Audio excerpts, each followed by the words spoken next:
Hello, everybody, and whatever time it is for you, wherever you are, welcome to our Cancer pre-full moon webinar. And we will actually have tomorrow an exact full moon broadcast, which will begin at 10 a.m. GMT. And I think I have sent you the link for that. The actual full moon is in the morning GMT, 11:24 and 53 seconds, Universal Time, AM GMT. So we have, another 12 hours or so, a bit more, and we will be coming together in this state of wholeness, which is one of the great themes of Cancer. The wholeness, the whole is seen as one.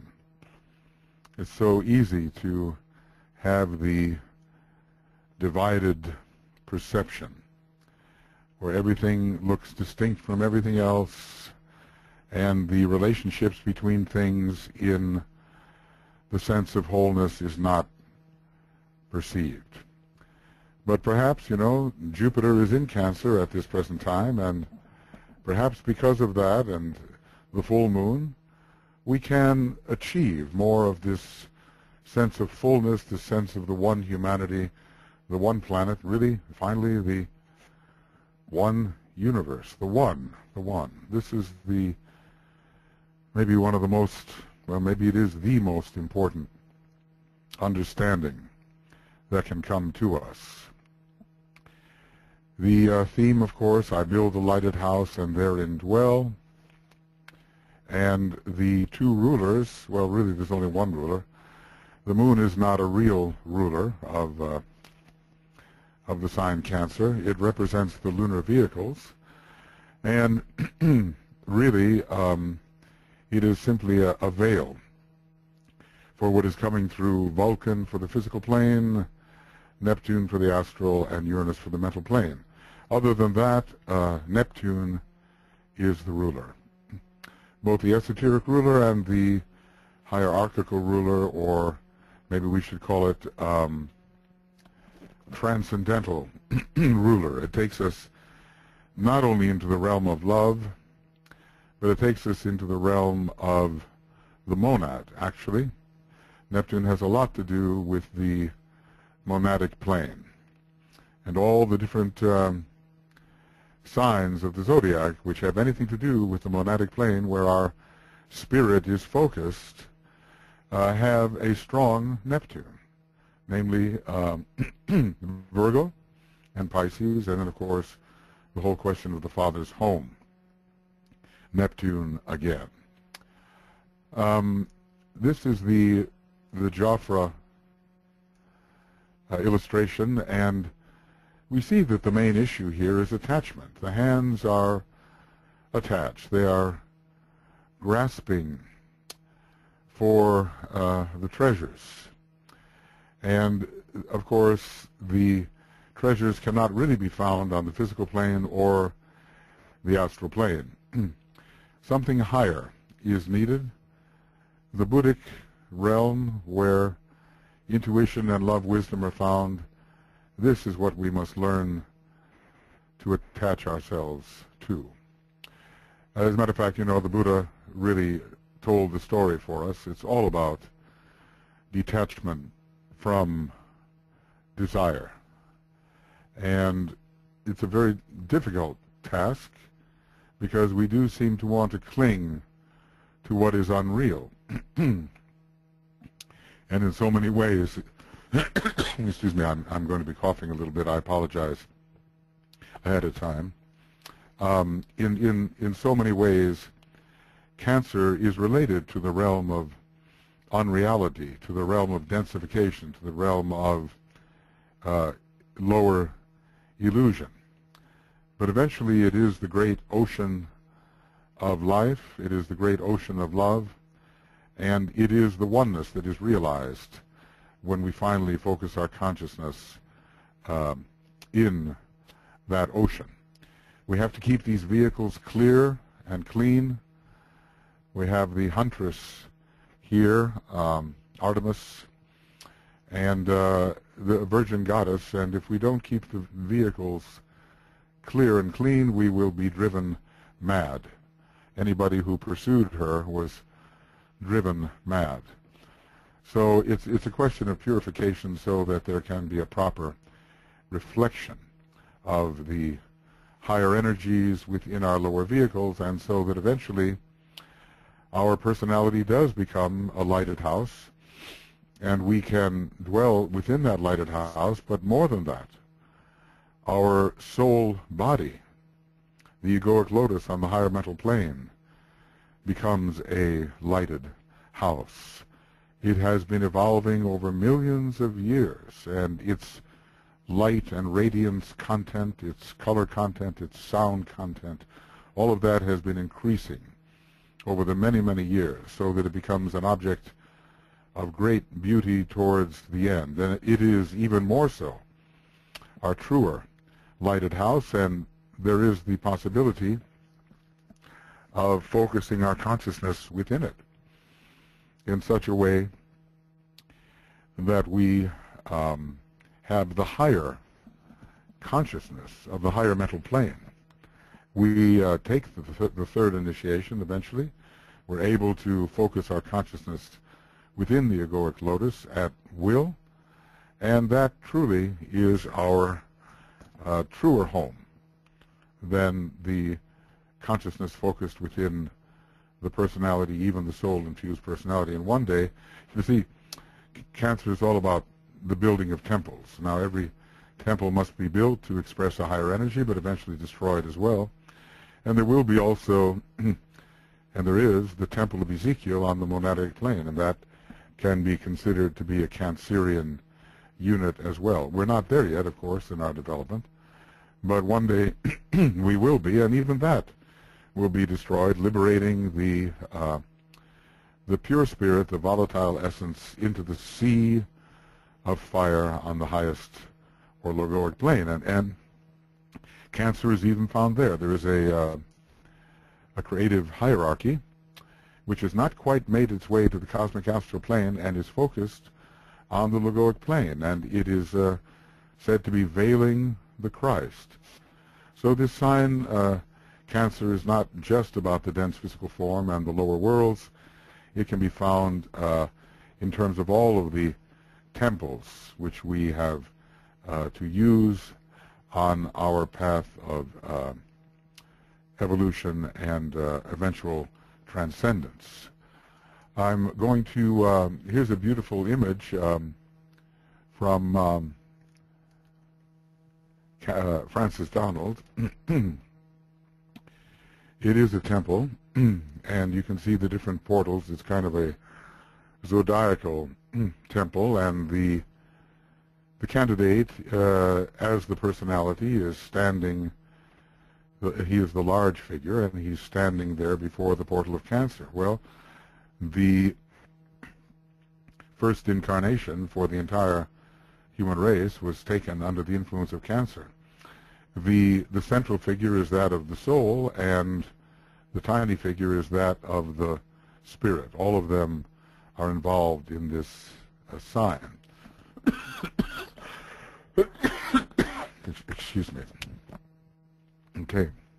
So we enter into incarnation in Cancer, and we are released into the higher worlds, the more heavenly gate through Capricorn, and the esoteric rulers are here. Some of them are the hierarchical rulers as well, because Neptune is hierarchical as well as the esoteric ruler of Cancer. But Saturn is the esoteric ruler of Capricorn, and eventually we will make our way into that higher gate, the gate into life of those who know not death, or know no death.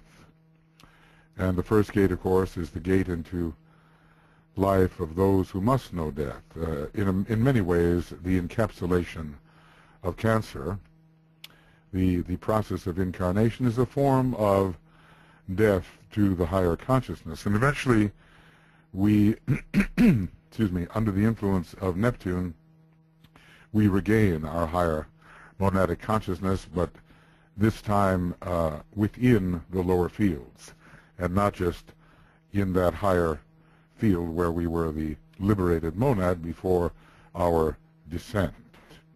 A few things that Francis has said. We stand before the ancient Cancerian portal that leads into human incarnation, a kingdom we first entered in an eon long past. Indeed, 21 million years ago for those who have been incarnating on the Earth globe and in the Earth chain, and far longer ago for those who incarnated on the moon chain, where I'm sure the sign Cancer was very powerful. And also, it is the case that some incarnated, took their first human incarnation in the previous solar system, in which the sign Cancer was very powerful for the first part of that solar system, and another lunar sign, a lunar and Neptunian sign, Virgo, was powerful in the second part. On the far side of the temple, the portal of Capricorn opens into the realm of the fifth kingdom. I think you can see that. This is the realm of the fifth kingdom. It's a dual apex of hierarchy and Shambhala, just hidden from view. The soul stands at the center. By emulating its open-handed gesture, the personality depicted in the foreground has begun to take on the quality of that with which it has aligned itself, and thus begins to glow with soul light. And we can see the glowing of the personality as increasingly it becomes a lighted house. It becomes soul-infused because it is emulating the central figure or the soul. That's what all of us have to learn to do, is to emulate that higher aspect of our nature. At least that is a transitional emulation. Eventually, of course, the emulation is of the pure spirit itself. The temple is made up of 12 columns and 12 lintels forming 12 portals. The lintels are embossed with the symbols of the esoteric rulers of the 12 astrological signs. The 6 potencies, astrological axes, that make up the temple's interior space represent the field of incarnated human experience. The temple is of ancient design. It's almost like Stonehenge, isn't it? It seems to go back to Lemurian times. It stretches back to the time of individualization, which was in Lemuria, when the substance out of which it was then fashioned began recording the gradual awakening to soul contact, very gradual indeed, until the 5th petal, really. There is the unfoldment of the egoic lotus, but it is pretty much under the direction of the second aspect of divinity, and not the solar angel until the 5th petal is receiving real attention. Now, after aeons of struggle to integrate the personality and gain soul alignment, its opaque stones have begun to gain the color and transparency of the soul and stand at its center. That stands at its center. We see the whole theme of the lighted house very strongly, and the radiance that is starting to come in this original temple of stone.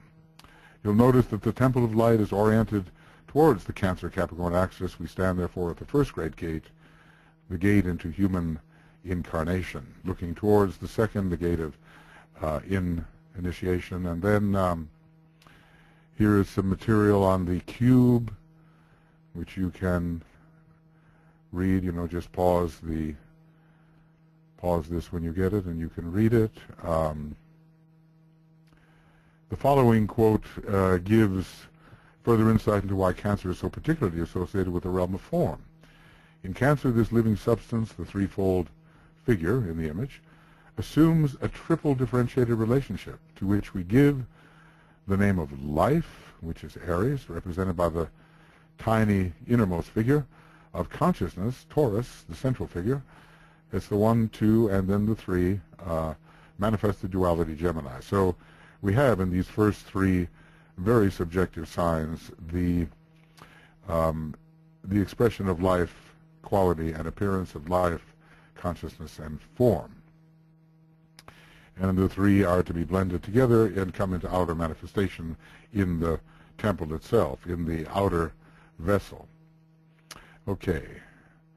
And eventually leading to the great liberation. Well, Neptune is very important here, and Neptune is connected with the Christ. And the fish god, Christ, introduces the water of life into the ocean of substance, and thus brings light to the world. I am the light of the world. Neptune is in its own way a very radiant source, a very radiant planet. And it's not just a question of water with Neptune, but it is also the second initiation, which Neptune is so connected with, will one day be an initiation by fire. And Neptune is said to be the repository of the solar flames. So we have here quite an amazing story of water and fire, purification by water and fire, and Neptune is, in a way, both.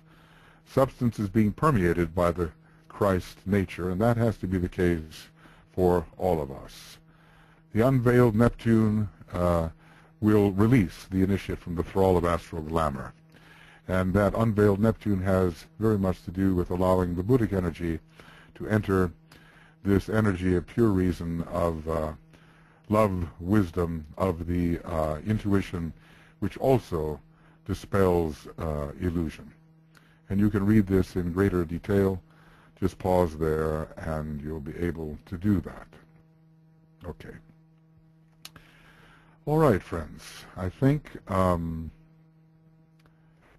we're going to begin our work here with our meditation.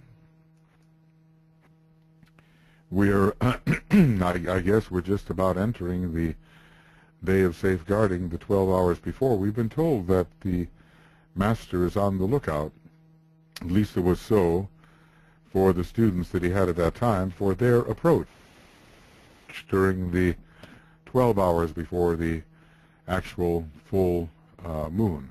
We're a little more than 12 hours right now. I think, you know, a bit more like 14 hours, but very shortly we're going to be entering the day of safeguarding where we receive and hold. And we've had our days of preparation with the keynotes of confidence, aspiration, and dedication. And then following, 12 hours after the full moon, I think that's one way to look at it, we will have the days of distribution, registration, the sense of expectancy, and confirmed belief. All right. So let us begin our work together. It's a good warm-up for the actual full moon. It has a bit, perhaps, more astrological emphasis than maybe some of the full moon meditations that you're used to doing. But these energies are ambient. They are available. They are intense during these times, and we can contact them, and we can bring them into our nature and into our group nature, and we can express them for the welfare of the world. Excuse me. So we begin, find a comfortable position in which to meditate. Maybe you're already in that, and we begin to withdraw our consciousness from the personality. It is not what we are, at least at first. It is not. It is our instrument, the dense physical vehicle, the etheric vehicle, the astral vehicle, the lower mind. All of these are the instrument of the soul in incarnation, which we have to understand ourselves as being. We are that soul in incarnation, and we're also the soul on its own plane. But we are the consciousness in extension in the lower worlds. And we learn how to see our instruments and disidentify from them with the old Raja Yoga technique. I have a vehicle, but I'm not that vehicle.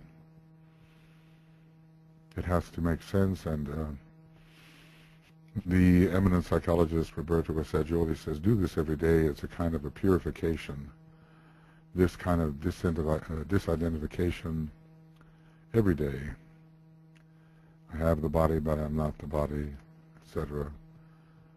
I have the feeling states, but I am not these feeling states. I have the lower mind, but I am not the lower mind. Well, in fact, it goes on and on. We're none of the things that we register, and yet we are all of them. So that is the paradox. So we feel ourselves increasingly established as we pull backward, inward. We feel ourselves established within the field of light, love, and spiritual power. We are in the soul realm, at least imaginatively, the soul realm on the higher mental plane. Excuse me. We try to really get the sense of being in that field, which is quite different from our ordinary personality perceptions. Probably we're normally always aware of our body, our energy states, our likes and dislikes, our feelings and our thoughts. We're probably always aware of those things. But now there's something else.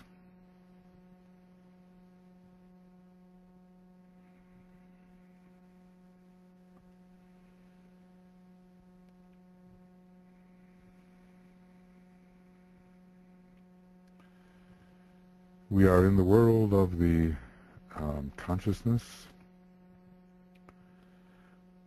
We call it the soul when consciousness is focused on the higher mental plane. But it's a big word, soul, and it applies to many different levels. And we're getting that sense of the group soul, of the many who are focused in this way.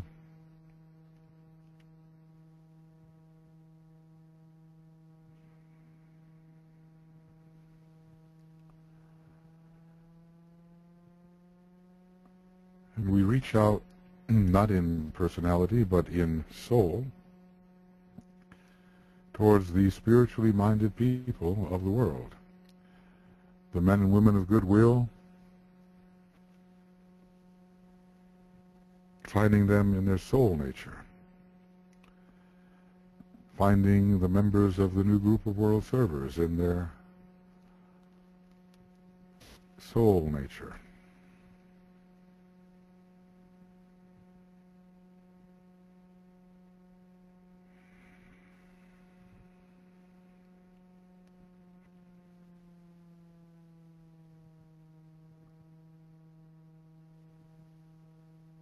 Really, there's nothing to keep us from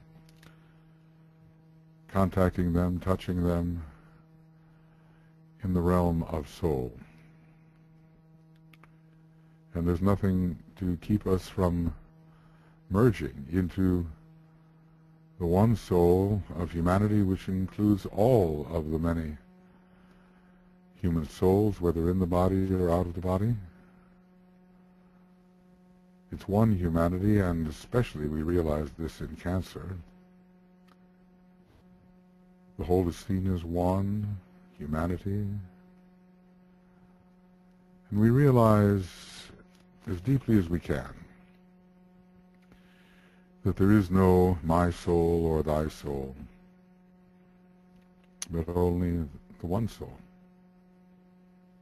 Naught is but me, the one being of humanity, the one consciousness of humanity, and beyond. Naught is but me.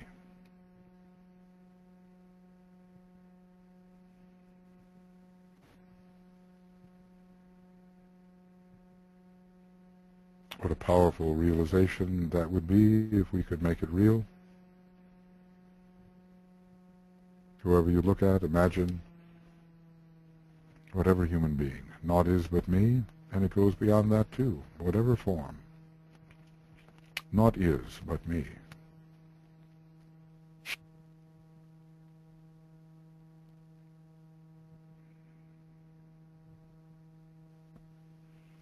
I would recommend meditating on that every day for just a little while.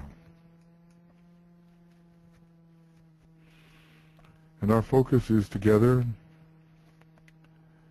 We're going to use the mind, the soul-infused mind. We're going to use the will of the soul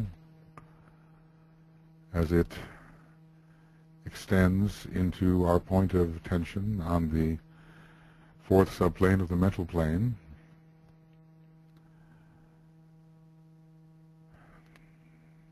The will of the soul will strengthen our point of tension, which we as a meditating group are achieving together.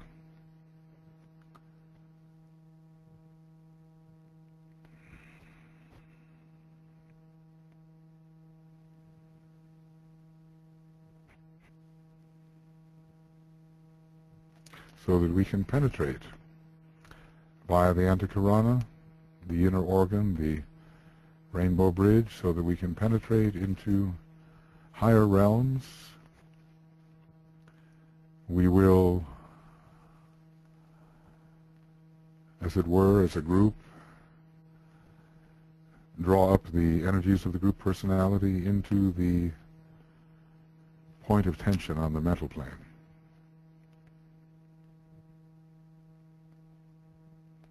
And using the imagination, we will, each of us, build a two-colored rainbow bridge with the colors of our personality ray and our soul ray. The colors are here: first ray red, second ray indigo blue, third ray green, fourth ray yellow, fifth ray orange, sixth ray silvery rose or light blue, seventh ray violet. These are colors we can use.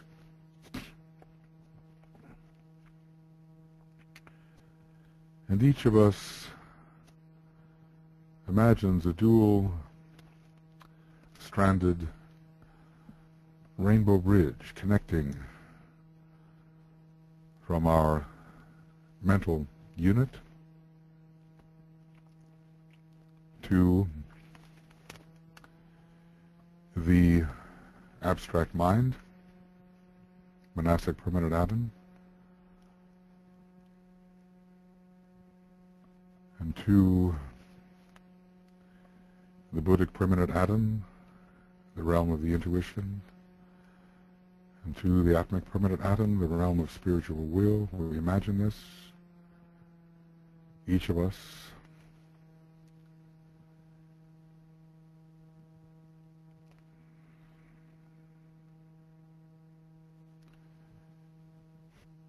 and we extend it even further into the symbolic blue-white diamond, which can stand for our monadic presence on the monadic plane.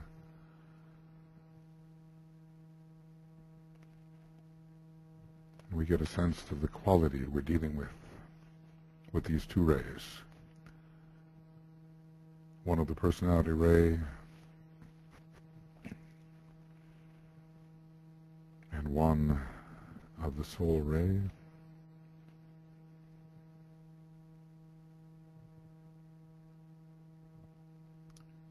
And this works also for the entire group, because the multi-colored rainbow bridge is moving from the group mental unit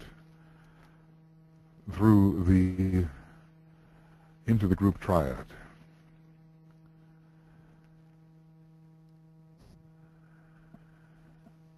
One can visualize this cone-like rising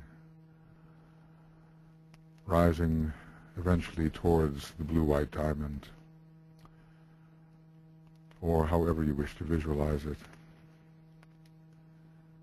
But all the many strands, all the many colors, as we make application together towards the higher energies which can impress us.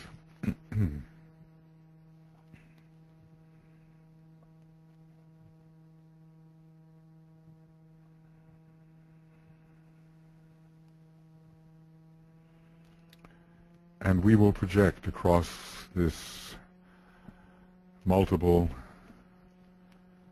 many-colored stream,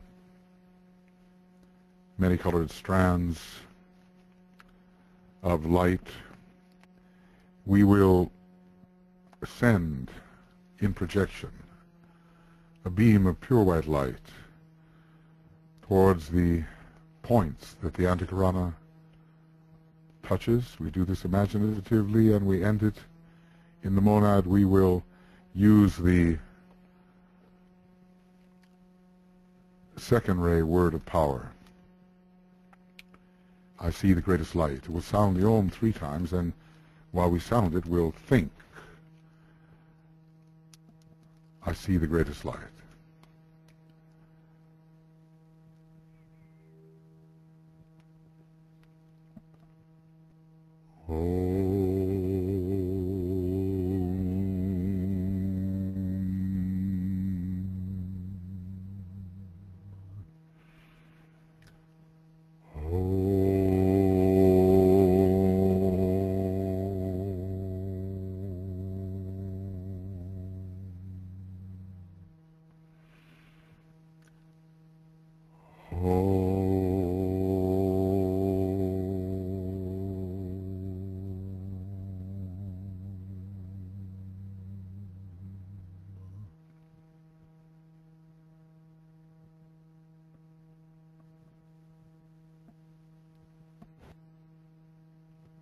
And this will make it possible for the group to be impressed by these triadal energies, which are impersonal in their nature.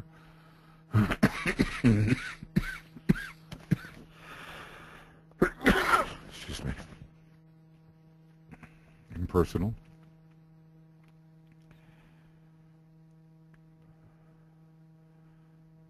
And have the perspective of the planetary logos, his mind, his heart, his will,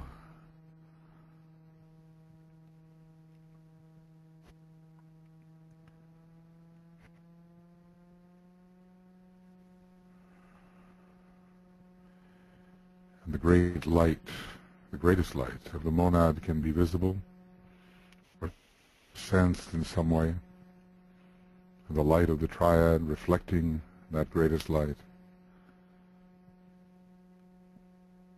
the light of wisdom coming into our group consciousness. And here we are in that realm where the elder brothers are found, and this is where their consciousness is focused normally. So in some way, we can participate in that. We can reach them more closely, especially as they are attuned at these times of the full moon. And so we offer our salutations to stand in solidarity with the elder brothers. We begin with our salutations to the Christ.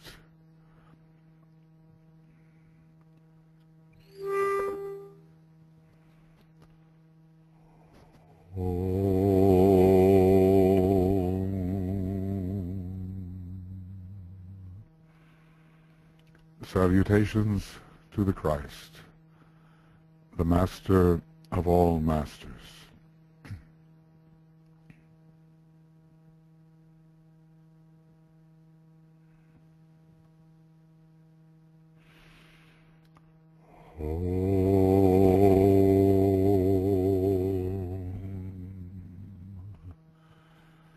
Salutations to the triangle of masters with whom we work most closely.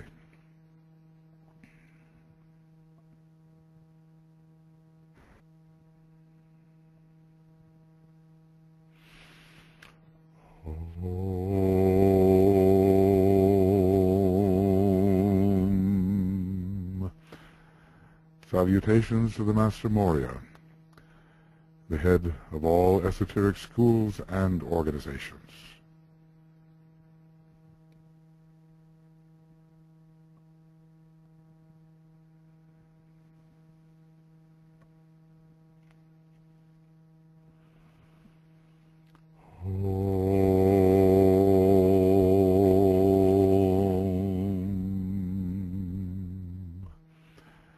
Salutations to the Master Kuthumi, whose ashram is most responsible for preparation for the reappearance of the Christ, the Lord Maitreya.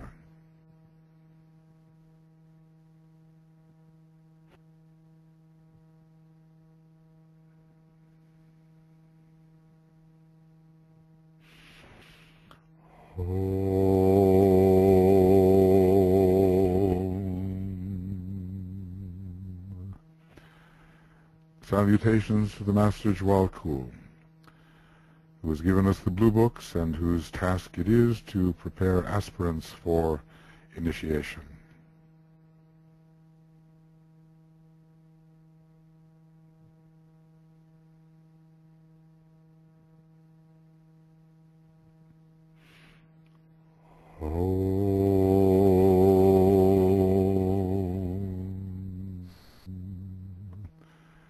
Salutation to your own Master as you know him to be or conceive him to be.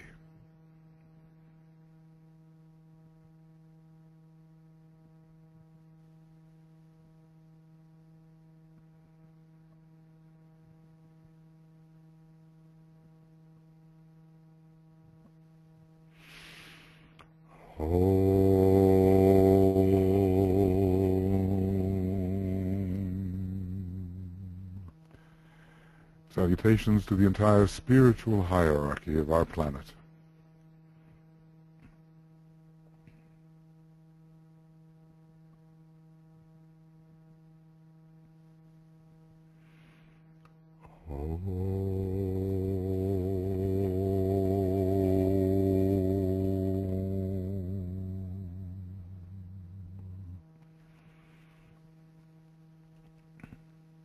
And we imaginatively raise our thought to Shambhala, center where the will of God is known, and with deepest reverence and in all humility we attempt, identified as a group soul, to attune with the presence of Sanat Kumara standing at the center of Shambhala.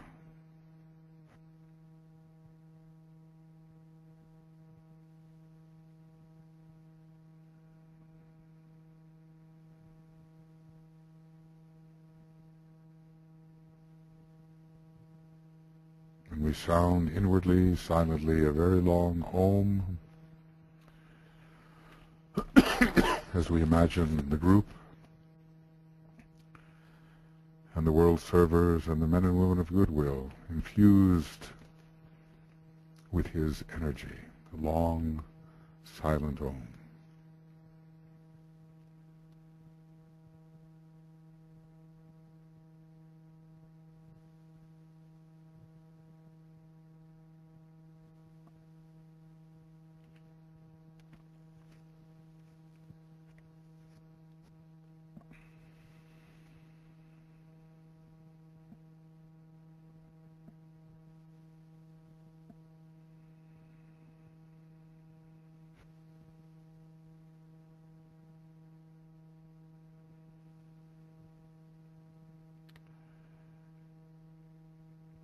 The energies are gathering in Shambhala under the law of assembly. At every full moon it happens.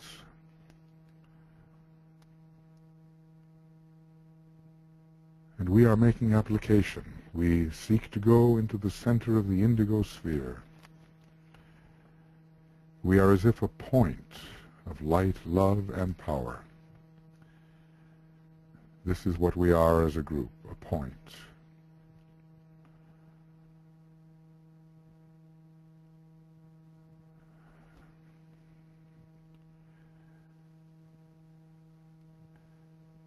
And it is as if we hover above the golden pathway which leads to the heart of the indigo sphere, the indigo sun. We're going to go deeply into this indigo, and there we will meet with the consciousness of Master DK as we attempt to fathom the energies, planetary, zodiacal, which are available to us now. He is such an expert in these energies, and his consciousness can give us deeper understanding. So we are as one point together, and the golden pathway shortens and shortens and shortens, and we move with it. We move with it until we find ourselves imaginatively in the center of the indigo sun. This will add greatly to our understanding of the energies we seek to contact now.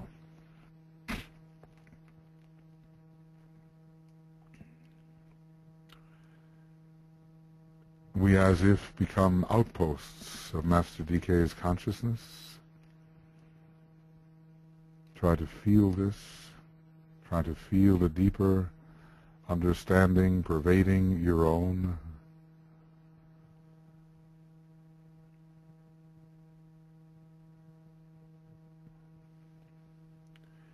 Because we will now take into consideration the planetary energies. The moon, which really gives us Vulcan, Neptune, and Uranus. It represents the prison of the soul, but also the way of transforming that prison into a true instrument. And Neptune, that beautiful deep blue planet, it's the esoteric ruler, opening the emotional nature to the influences of love and compassion.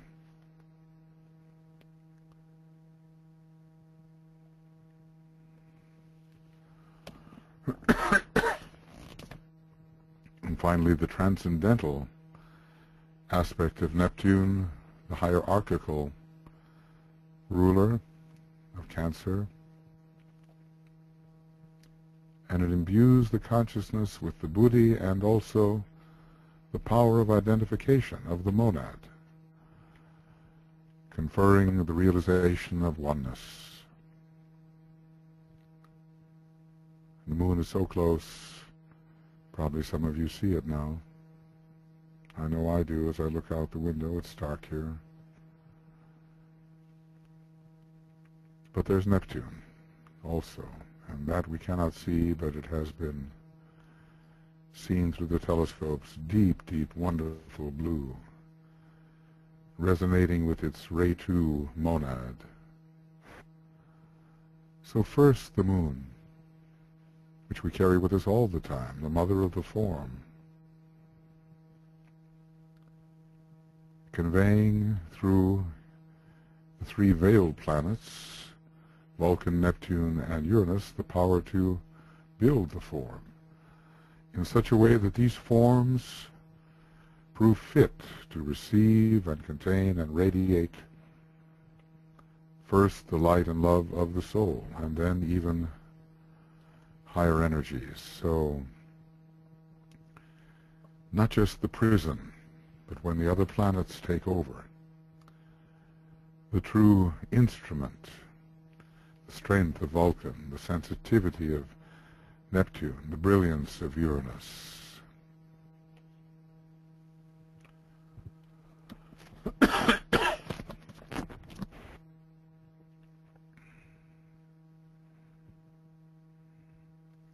So we imagine that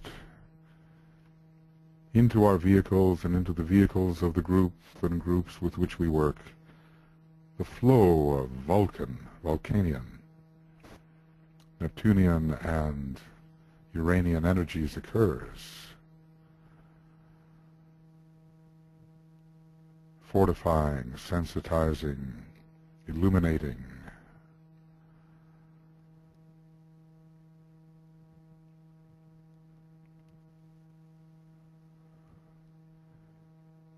Because as long as we are working in these lower worlds on a redemptive mission, we have to find ways to transmute the energies which are left over from the previous solar system. And these 3 planets will assist us in that.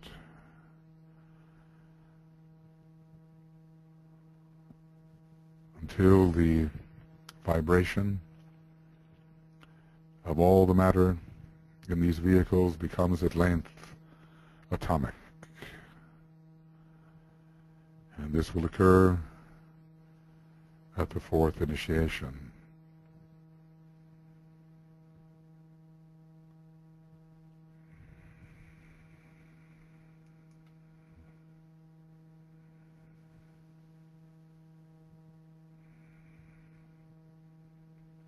We, individually and our groups, need these energies if we are to positively affect the changes that must occur. We need the physical vital strength, we need the compassionate sensitivity, we need the brilliance of original thinking that can solve problems according to the way the archetype would have them solved.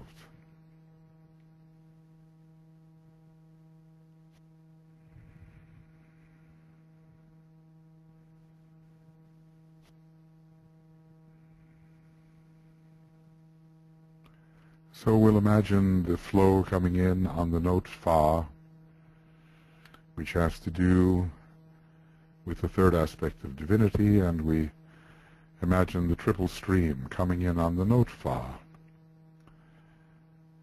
and creating in our vehicles and the vehicles of the group and the wider groups the necessary instrument we need to be built into a lighted house which will take the energy of the soul and give it a true place and allow it to be expressed.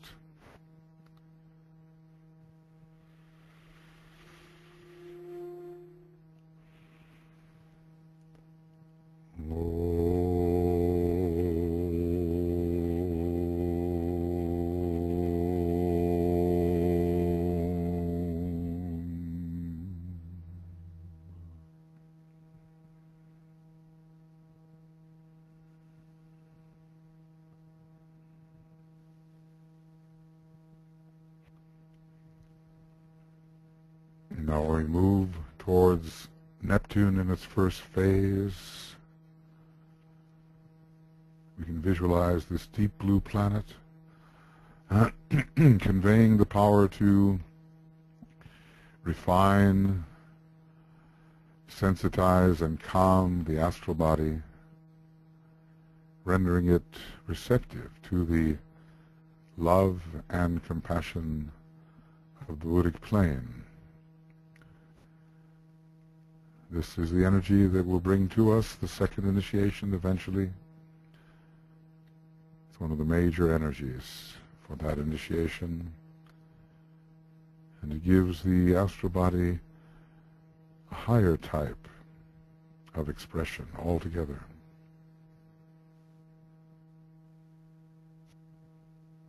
Our individual astral body and the astral body of our group and of the groups subject to the inflow of the sensitivity, love, compassion of Neptune.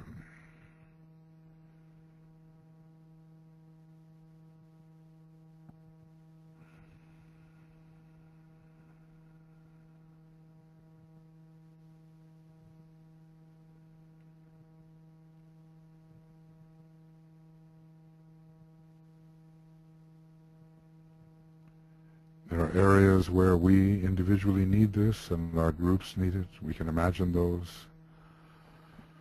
Excuse me.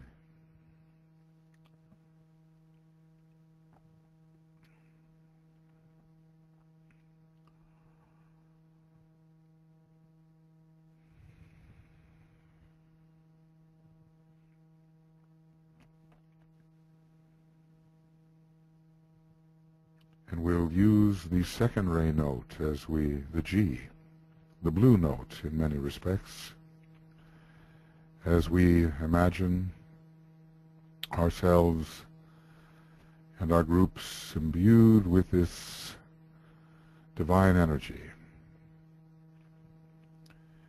which will bring the love, the compassion, the tranquility, the receptivity, the sensitivity, the true psychic sense, which is not distorted, but which really reflects what is happening. So we'll use the G as we imagine the energy flowing into our groups and into our individual life from the deep blue of Neptune.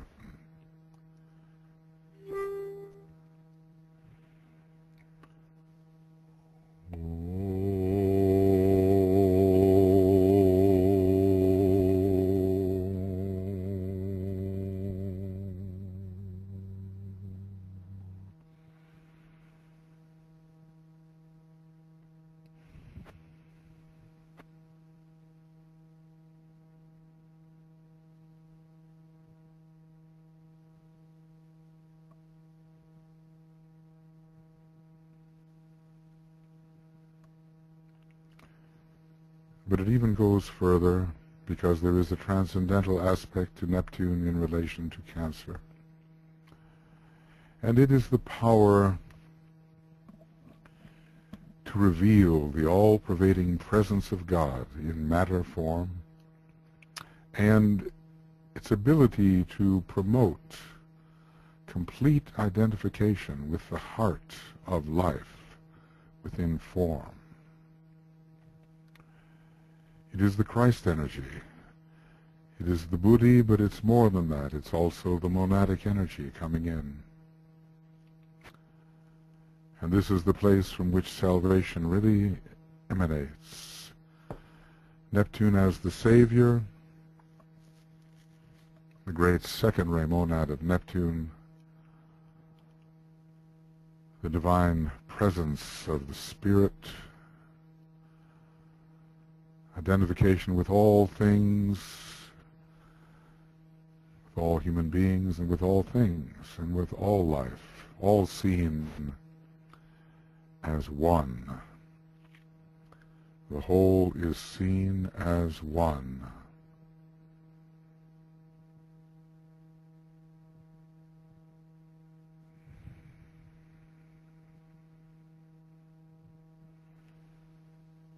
Try to get the feeling of that, the realization of that.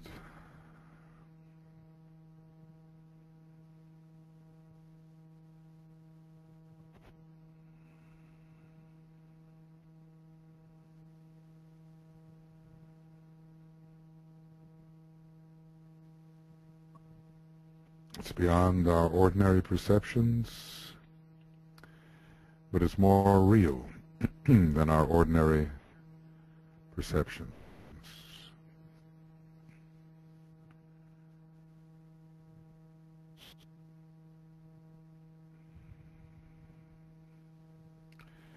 And we feel, as we sound the Om, this all-pervading presence, this oneness, this monadic realization.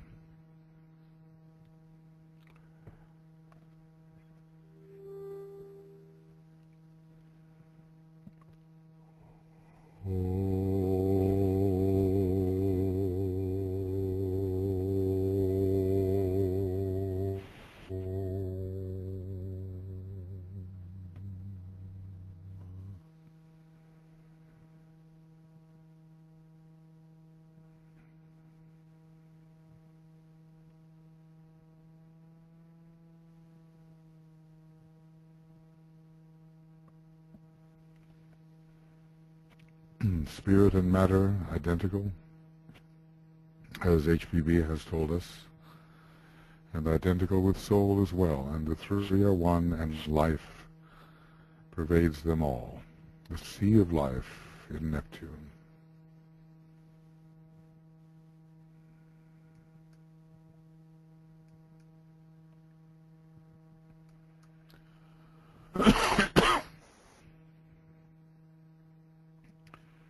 And Neptune really gives us a direct connection to the heart of the sun,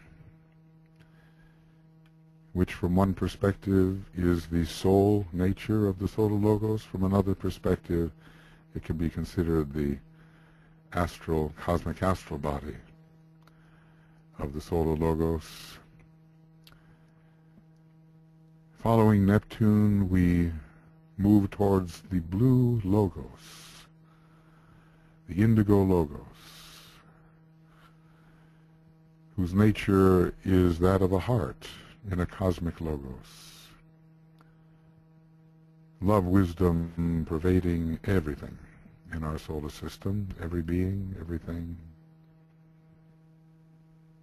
God is love, God is a consuming fire, God is the consuming fire of love, pouring through all planets, through Shambhala, through every monad and soul and personality on planet Earth, and really everywhere.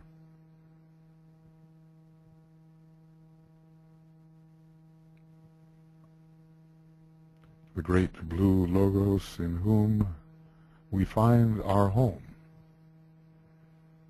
Our monad finds its home within the sun. Whatever may be its ray, its home is within the sun.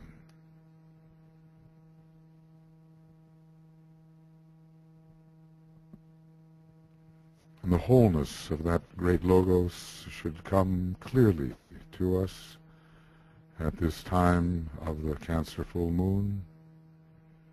The Logos embraces everything in our vast solar system, really much vaster than we imagine.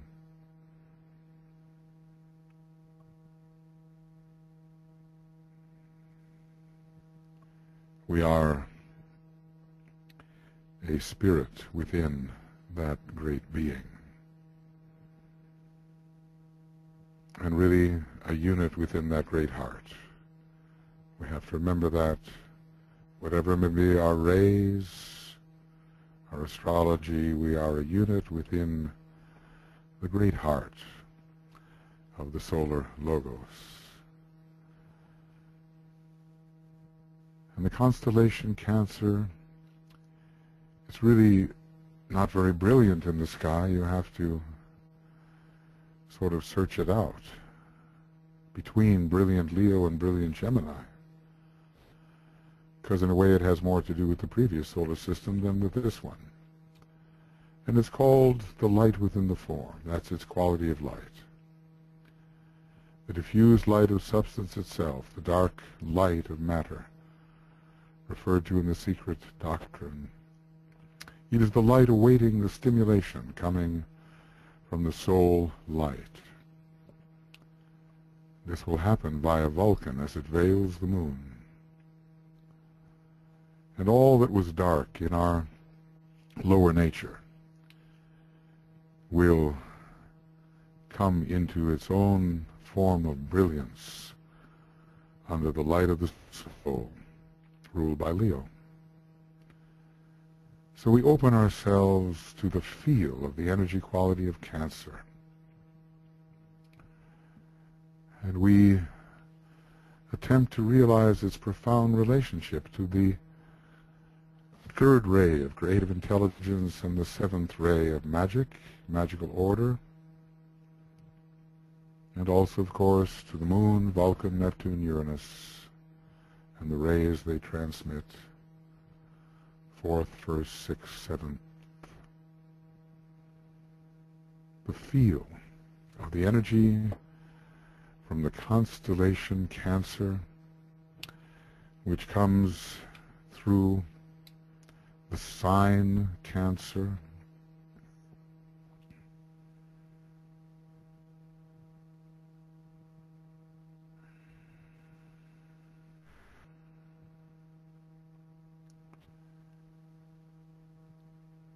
this is the energy which is powerful now and will grow in intensity during the next 13 hours or so.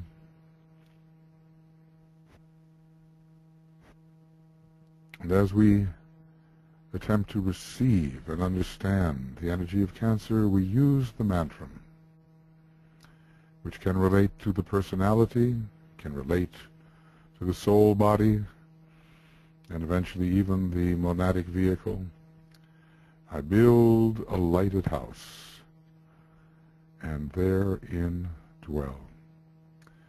And we will take our time now in silence to ponder what it means to us, what it means to our groups, what it means to humanity. I build a lighted house, and therein dwell.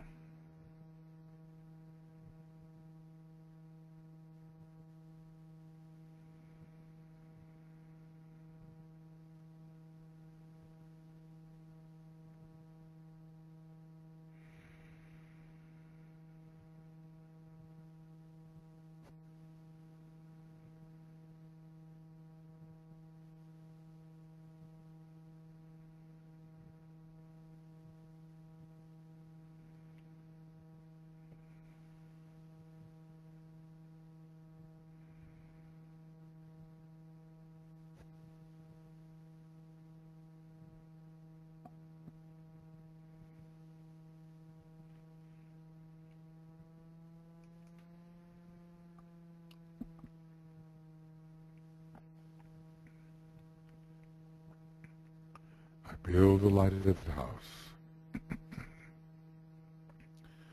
and therein dwell.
I build a lighted house, and therein dwell.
The light content must increase.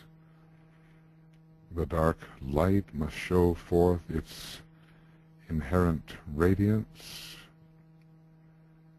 This is part of our redemptive effort, working in the field of matter which must be etherealized, lifted up into the radiance which is characteristic of this second solar system.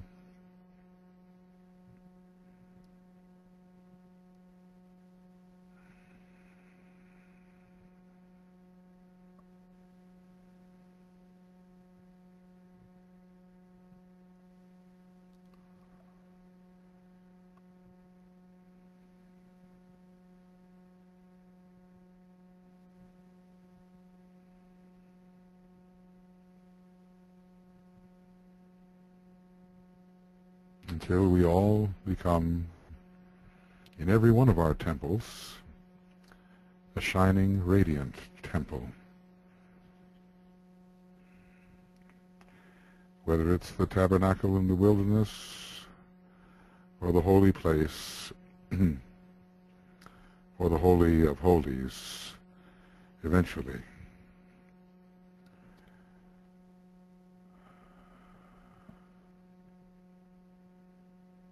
I I build a lighted house, and therein dwell. And this can intensify during the next hours before the full moon. And our distributive work can help people learn to build for themselves a lighted house instead of something dark and opaque which hides the light. Eventually the light must shine through the temple.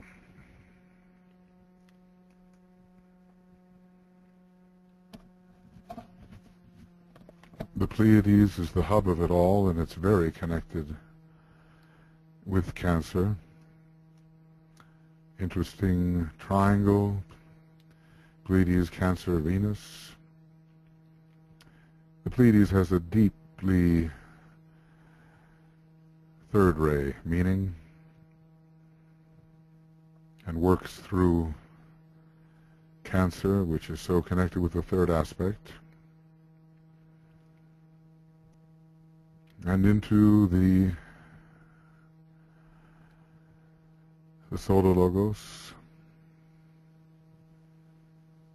and carrying the stream outward towards our Earth. Really, the moon is the Earth in many ways. This is a third-ray planet which needs to be redeemed. And out towards Neptune,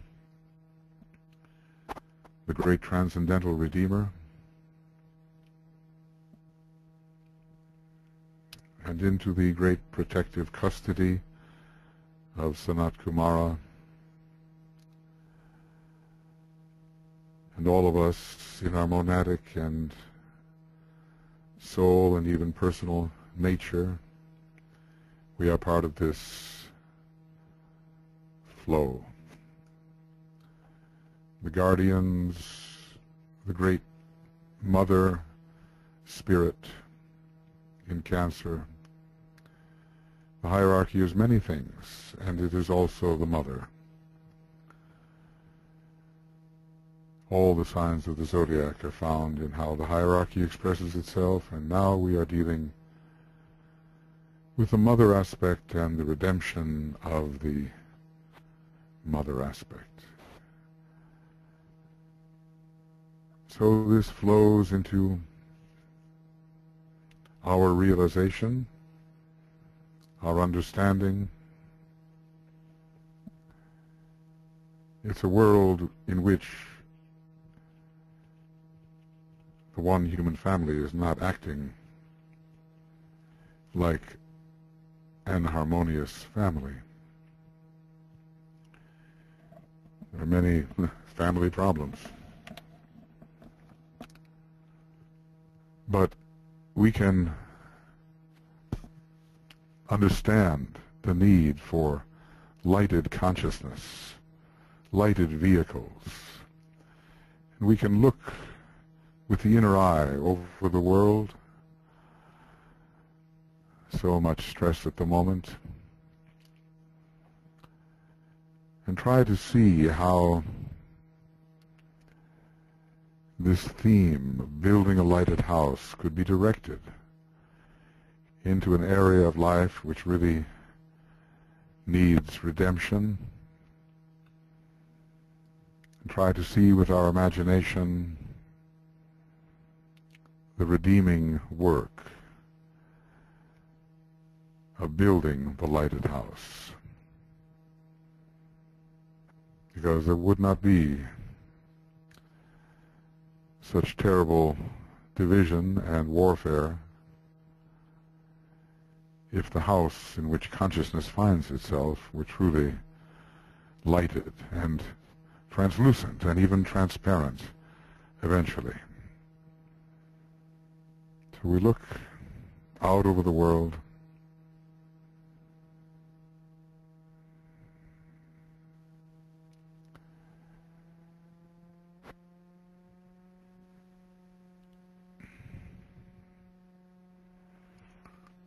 the whole question of what is really home What is a country? What is a nation?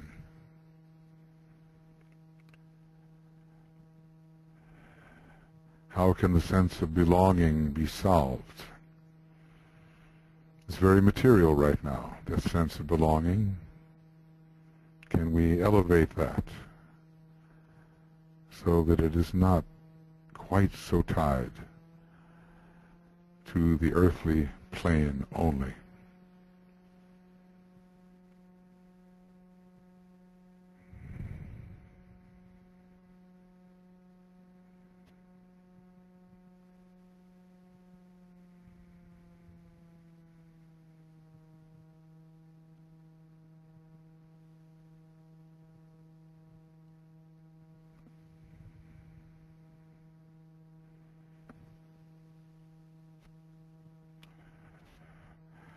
We can see the homes of the world becoming lighted homes, and the nations of the world becoming lighted nations. And we can visualize this as we sound the Om on a second ray note.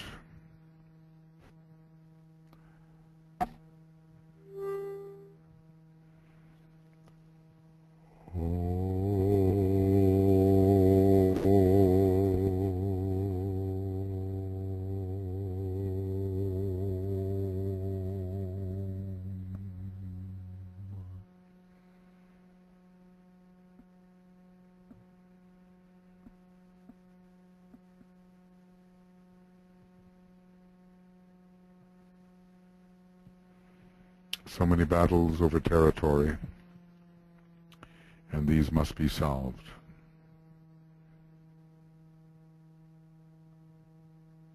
I build a lighted house, and therein dwell.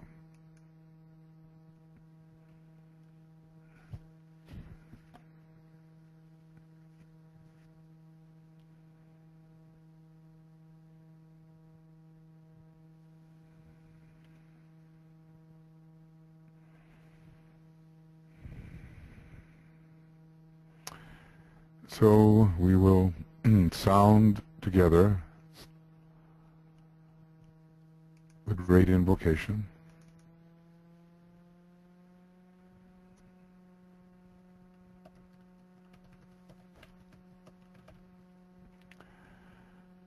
And as we distribute through the three triple sounding of the sacred word, we will imagine the Cancerian energy benevolently pervading the many troubled areas of the world and adding its beneficence, the redemption of the third aspect by the second aspect. We will imagine this.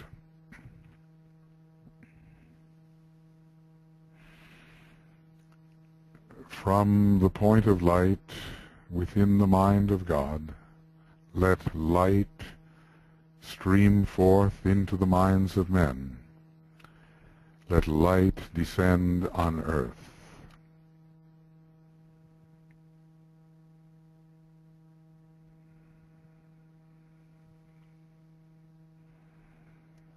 From the point of love within the heart of God, let love stream forth into the hearts of men. May Christ return to earth.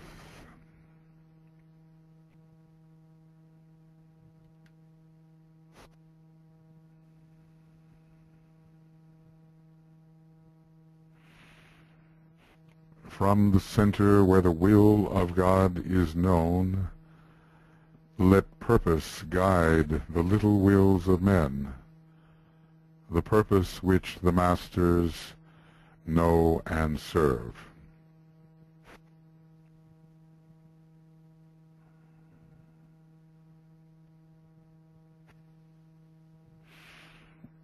From the center which we call the race of men, let the plan of love and light work out, and may it seal the door where evil dwells.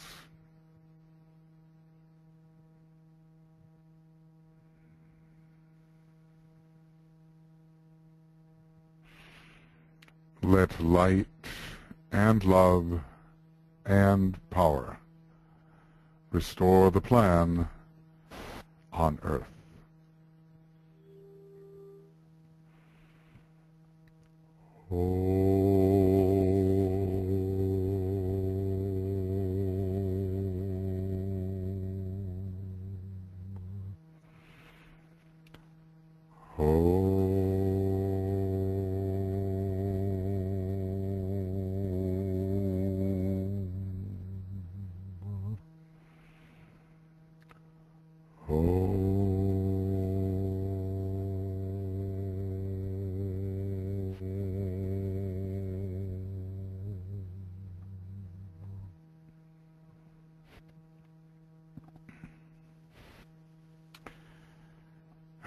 Thank you, everyone. And in another, how long is it? About 13 hours,